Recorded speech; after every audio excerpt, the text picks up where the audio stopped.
Hi, everybody. Thank you for joining us for another session of Nurturing Success. Today, we're chatting with Linda Polwrek, who's both a friend and a personal advisor to me. And I'm really excited to have her because she is both a friend and someone that works with me personally. And we've worked on a number of cases together, which we'll talk a little bit about. But just give you a very quick background on Linda. She has lots of designations behind her name. She's a CFP, I'm a CDFA, certified a divorce financial analyst, an RICP, which is what, retirement income certified professional. Is that right? Exactly. Yeah, very good. Very good. And an MBA. I don't even know what MBA is anymore. Is it still the same thing as it used to be? It is. Masters in business. Great. And Linda's got. She'll give you a little bit more about her background. But thank you for being here today. So I always like to start off on a really great note. So Linda, what are you grateful for today? What are you grateful for? Gosh, I have so much to be grateful for, really lately, every day. Um, I've just been gifted with a baby granddaughter, 2 weeks Yay. old. I have another one, a year and a half old. So those are two joys personally. Everyone's in good health in the family, which is the most important thing. And the business is going well. Our revenue was up about 18% last year over Oh, a fantastic. previous, yeah, over another previous good year of about 24%. So, and I'm working with my two sons. So Yeah. I don't know what could get better. Things are going well right now. That's fantastic, and I love that you're working with your sons. I know you brought your second son in, not that long ago now, and he's joined your practice and helping and so forth. And for those of you that know me, my son works with me as well, David, and it's an incredible blessing. Did you think, looking back over your career, did you think your one or both of your sons would join your practice, or how did that come about? No, I didn't. Um, it started when JJ, my older son, graduated from college into the Great Recession, couldn't Mm. find a job. I begged him, please, JJ, come help me. I need your help. He said, no, that's just charity work. I'm going to find my own job. I convinced him to come, and he was quickly swooped up by Waddell and Reed, the broker dealer that I worked with at the time. They could see his potential. So he learned the business from a number of different angles, management side, recruiting side, advisory side. Um, it took me a while to get him back on board. I did that about 4 years ago. I again had to beg him, Yeah. convince him to come back with me.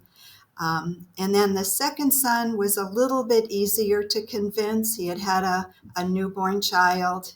Um, they both have a heart for helping people, and I think that's what it takes. Yeah. And so I was able to convince them that this would be a good step for them. Whether they, end up taking over the business or not, I don't know. But no, I never dreamed that I would be in this great position. So very grateful. No, that's neat. What a nice story. And it reminds me that I probably need when you talk about the heart and their passion for the business for helping other people. One of the things that I really admire about you is that, I mean, you have an empathy for people. It's very clear when they talk to you, and your financial acumen is fantastic. But on top of that, to have the human element is, I think, really critical, in planning and advising these days. And I know you have a focus. In fact, it's a tagline that you use: empowering women to work towards a confident financial future.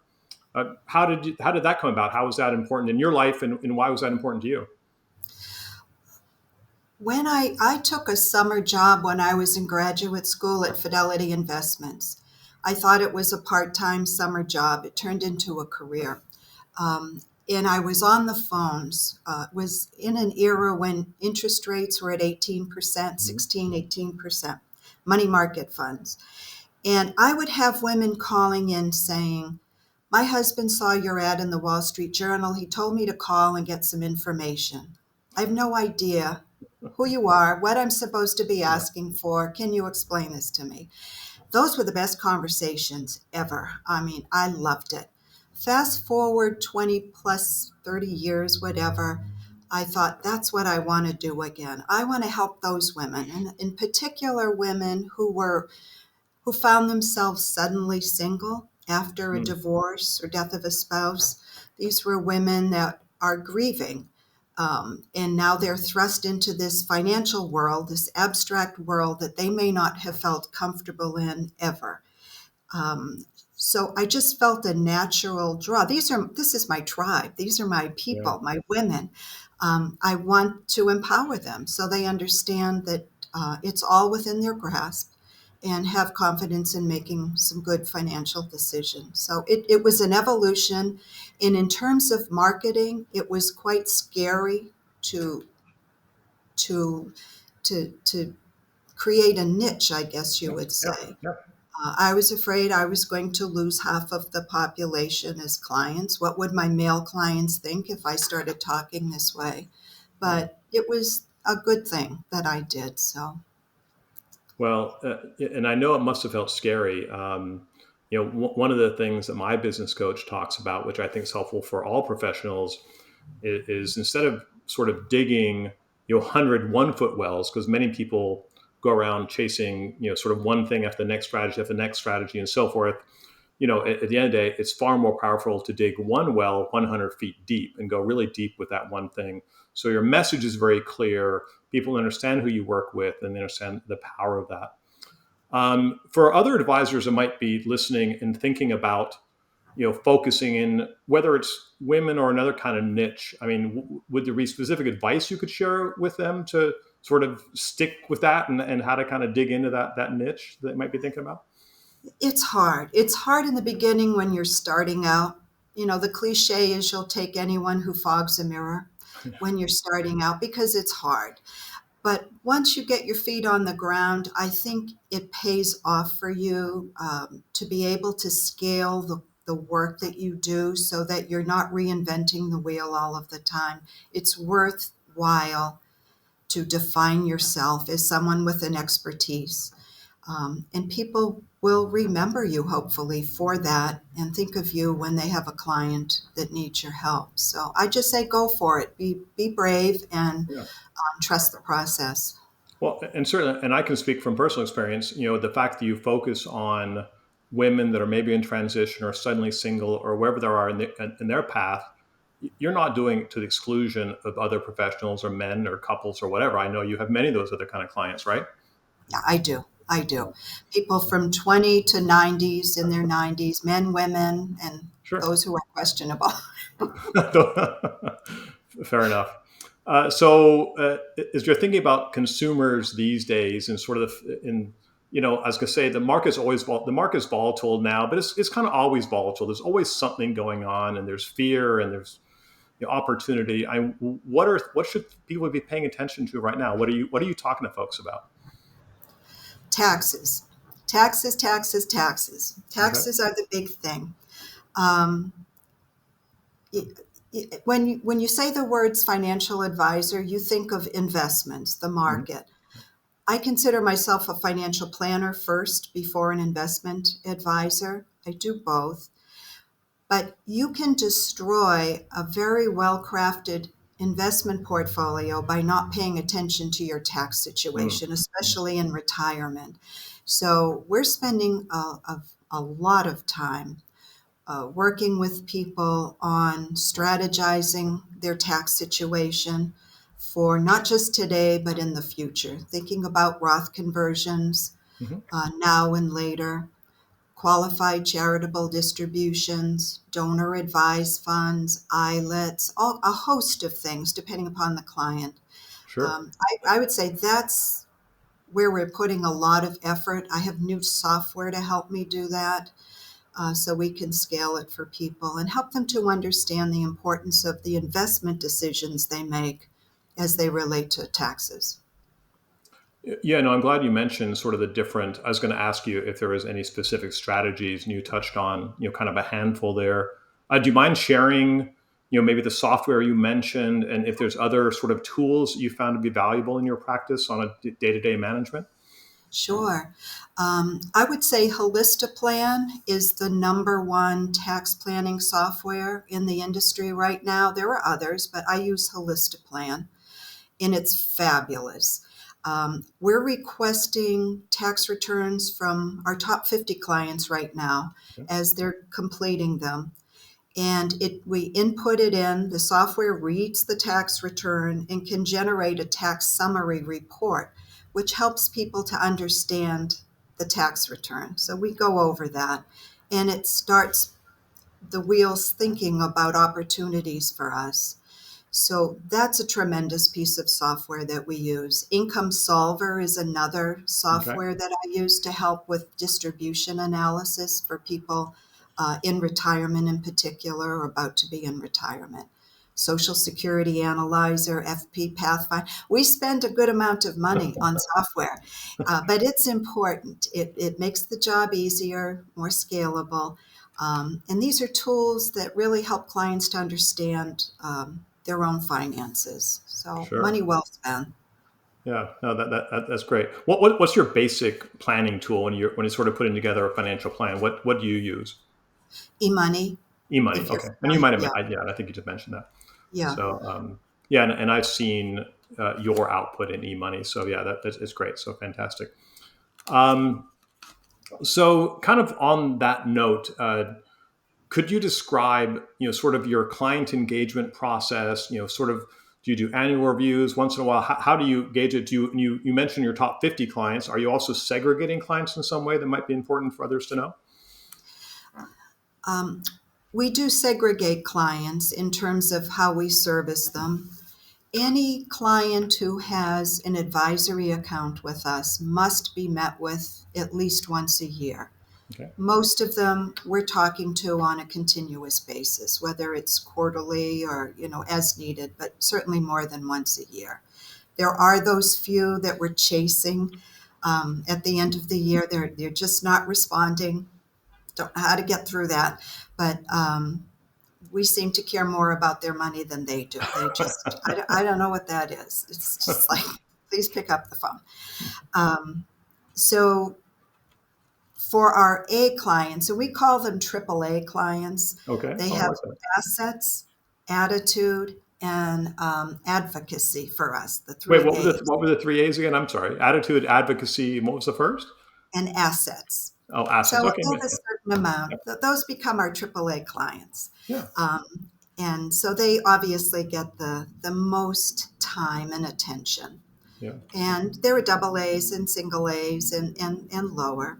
Um, so we make sure everybody gets called at least once a year, regardless of who they are and how much assets they have with us.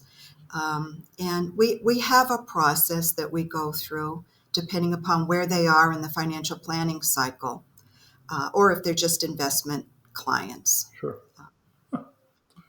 Neat. Did that So answer your question? I yeah, don't know you that. did. No, that's perfect. No, that's great. That helps. Yeah, we don't need to break it down. Obviously, I was trying to figure out. So if people are thinking about how to, segregate clients, and maybe that's not the right word, but tier them in different ways, because you obviously can't give the same level of attention to everybody, and this applies to all businesses. Yeah, When you're thinking about your A clients or platinum clients, or however you want to define it, at the end of the day, the 80-20 rule applies in all businesses. And, 80% of your revenue probably comes from about 20% of your clients. And you may sure. not have thought about it that way, but that is probably real in Yeah, a lot of cases. And so it's important to understand where revenue comes. And the opposite happens too, right? So the 80-20 rule, oftentimes people that suck up 80% of your time only produce 20% of your revenue. yeah. So You have to I think guess, of it a little bit as a pro bono, a part of your sure. pro bono work. Yeah, some people Yeah. are irresistible. Well, I understand. I guess I'm somewhat hesitant to ask this question, and you certainly don't need to answer if you don't want to. Do you have a way, if you find over time that there are clients that don't quite fit the profile, they don't quite get in any of those A's, and they're somewhere else? Do you have a process for managing those? I know you're such a great person; you don't want to let anyone go. You'd love to help everybody, but at some point you can't. What do you do with those people? If you don't mind sharing, you don't have to. Up to you. Oh, I don't mind sharing, and it's a great question, and a lot of advisors grapple with it. Uh, because there were three of us, I thought at one point it might make sense for me to give what I would call our junior advisors. Mhm. My sons are both fully licensed financial advisors. I thought, well, maybe I should allow them to work with those people. But that didn't really make sense for us. So LPL, my broker dealer, has a program where they will buy a partial, they have a partial book sale. And we actually did that. We looked at everybody. We took the bottom segment of people who were not engaged with us, who would not answer our phone calls, who would not, and didn't have really many assets with us. It made sense for us to sell them. So we did let go of a chunk of people on the bottom. Okay. But they were people I was not emotionally connected to. I mean, I'm emotionally connected to people with $3,000 sometimes, and I can't let them So, go. sometimes probably more so than those with $3 million, I would guess, Linda. But anyway, Yeah, there's no correlation between assets exactly. and personality. Yeah. So That's that's what. I know it's true because we get that all the time from people. Well, I don't want to refer someone to you. The loan's too small. Like, no, no, no, no. None of that's important. If they need Yeah, help, we're going to try and help, of course. yeah. Um, so, what's working right now? What are people calling about? What's working in your practice? Where are you finding fulfillment and success in the work you're doing, kind of on a daily basis? Well, I think our new attention to the tax planning has Yes. got all of us absorbed in that, and people are engaged in it. Um, so I would say that's number one right now. Because we do so much financial planning, we're constantly going through, the 6 or 7 um, stages of the financial plan. So we're always talking about budgeting to people. Yeah. Um, Debt can be a large, especially with our younger people, whether it be credit card debt, student loan debt, or mortgages. Yeah.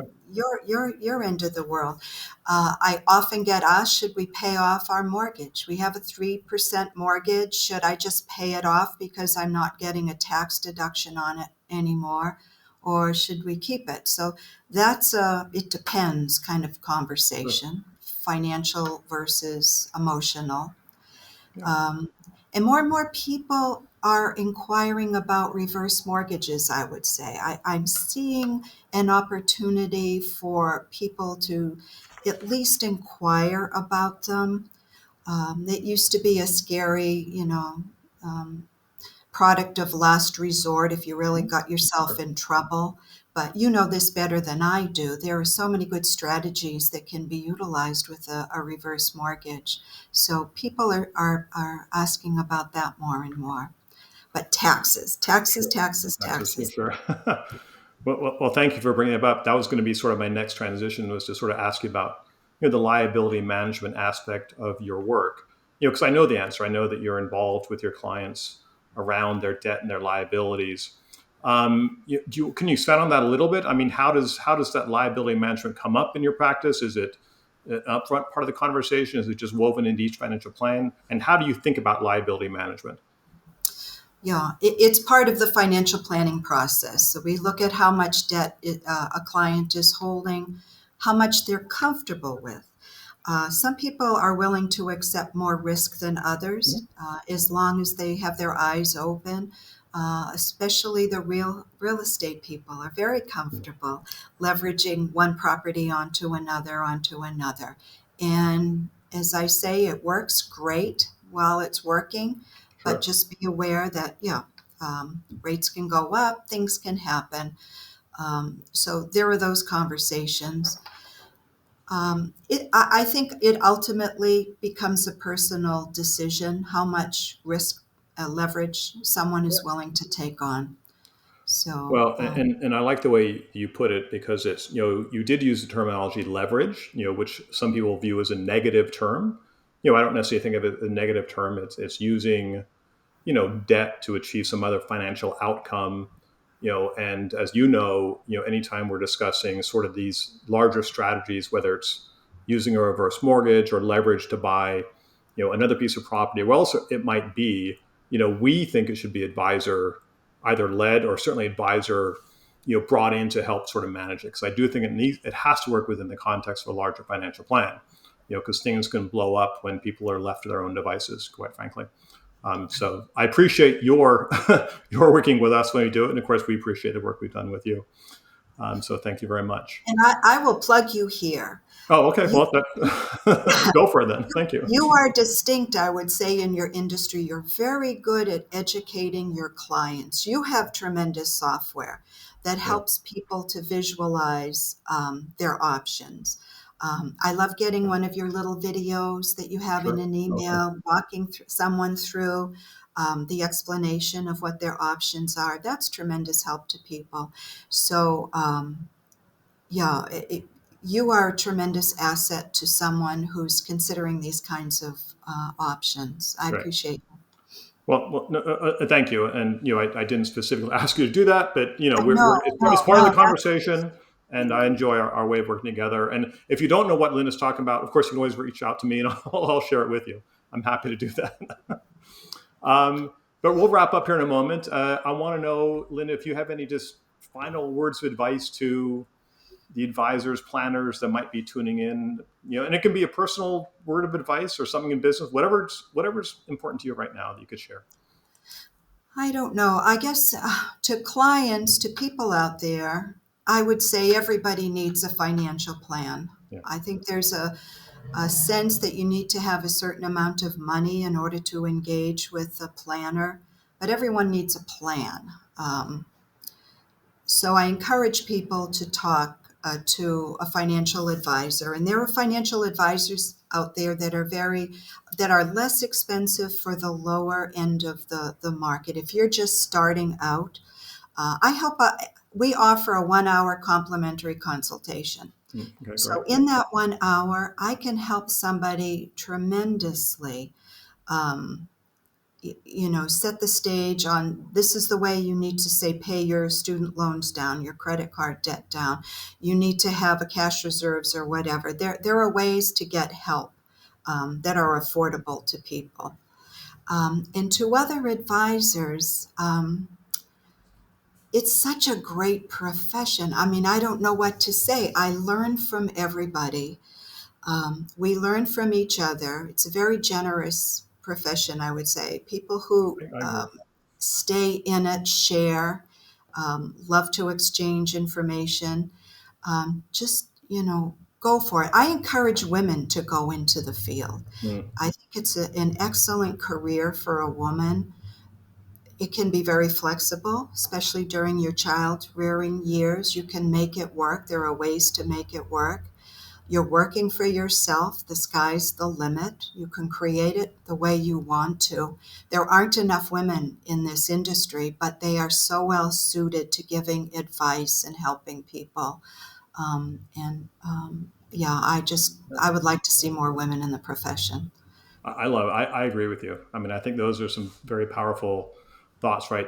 Get a plan, make a plan. There's a lot of resources out there. You can do research, reach out to me. We have resources that are free to people, and the rest of it. And most advisors, as Linda said, will provide maybe 30 minutes to an hour of a free consultation.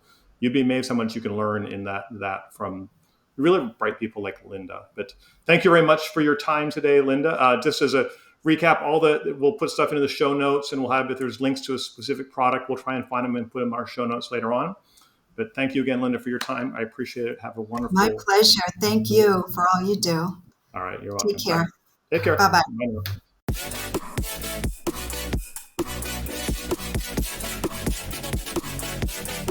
now.